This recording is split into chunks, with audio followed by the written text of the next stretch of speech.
this video, I'm comparing the new GoPro Hero 11 Black to the DJI Action 3. We're gonna put these two cameras to the test and determine which one is best. Let's go.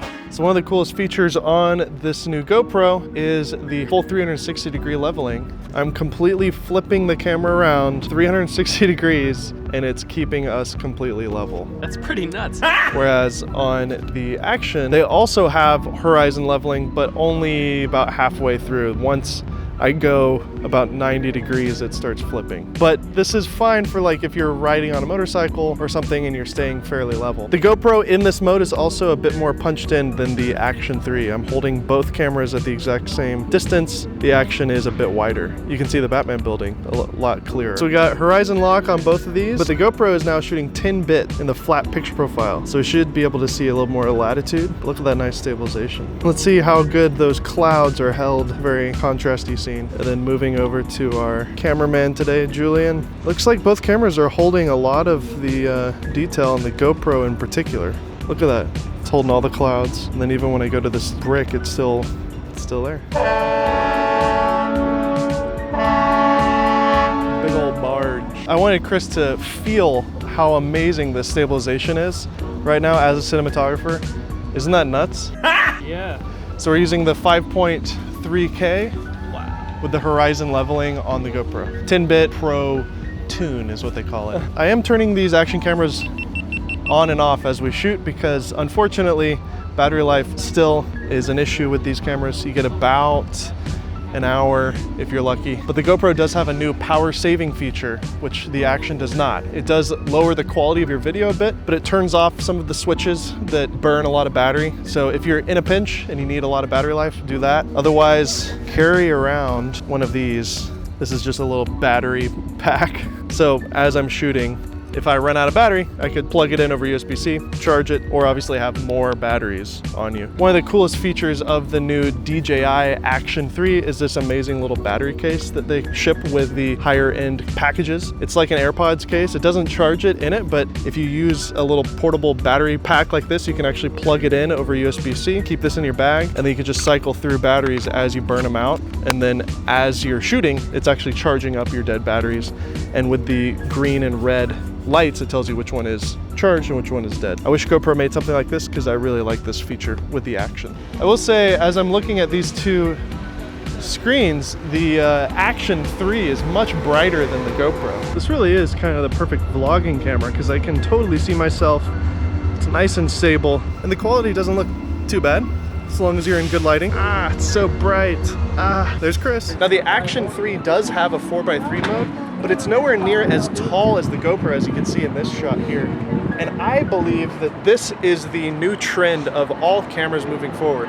It's called open gate in the cinema terms, and I think it's really valuable to have, especially in this TikTok and YouTube world that we're living in. Basically, with this one super wide full frame shot from GoPro, I can crop this very easily for a 16:9 YouTube video and then easily crop it vertically for a TikTok video. Whereas on the Action, I do have a little bit more room in the 4x3 mode, but it's nowhere near as much length on the tall end as the GoPro. In fact, the open gate recording on the GoPro is so wide that I've noticed my hand is in the shot, even though my finger is just barely on the edge of the lens here, so you got to be very careful with that. But yeah, this is again the full frame view on the GoPro compared to the 4x3 view on the Action 3.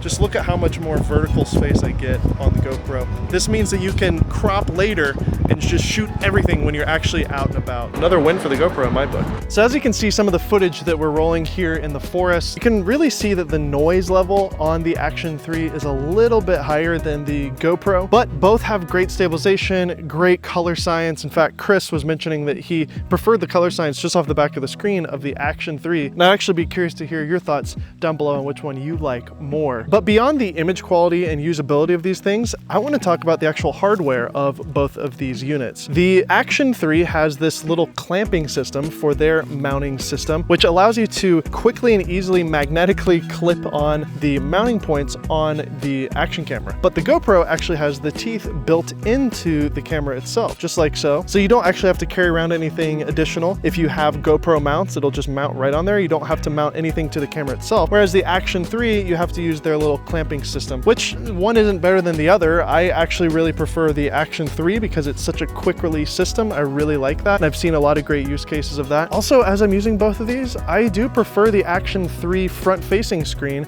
because it is a touch screen. The GoPro does not have a touch screen. It's just a normal screen here. You can see yourself. I'm also noticing that the Action 3 has a brighter display than the GoPro, even with the GoPro turned up to maximum brightness. You can unscrew the protective lens covering on the Action 3, which means you can easily put on ND filters on here, screw them on and off, whereas the GoPro has their traditional mounting system, which is a proprietary system. I mean, I guess this is proprietary as well, but it's just easier to make a filter thread than this weird GoPro mount. But I think the Action 3 has some hardware benefits, in my opinion. Again, we're just kind of splitting hairs here because I honestly believe both of these are really good. There are some little minor differences between the two. Also, Chris just mentioned this, and I actually agree with him. DJI has way better sounds. Listen. That's DJI turning off, and then this is the GoPro turning on. Boring. Beep, beep, beep. This is R2-D2 and C-3PO. That's the difference. This is the R2-D2 version, and this is the C-3PO version. This one actually talks to you using poetic British language. There you go. There's a British sound, and then there's just your GoPro beeps. Beep, bop, boop. So which one should you get? In my opinion, I think the Action 3 is the best all-around deal. It's giving you very similar image quality and similar features to the GoPro for a much cheaper price. This camera comes in at $329 and the GoPro comes in at $499, which is a significant difference. That being said, if you really are a professional action camera user, and I mean somebody who is actually using these on a weekly or even daily basis, then obviously go for the 11. I do believe this is technically the better camera all around from an objective standpoint, but it should be. It's more expensive. I think the Action 3 is the overall winner here and something that I would highly recommend, and even if you are a pro, you can't go wrong with it. Let us know in the comments which one you feel looked the best in this video, and make sure to subscribe to the Soundstripe channel.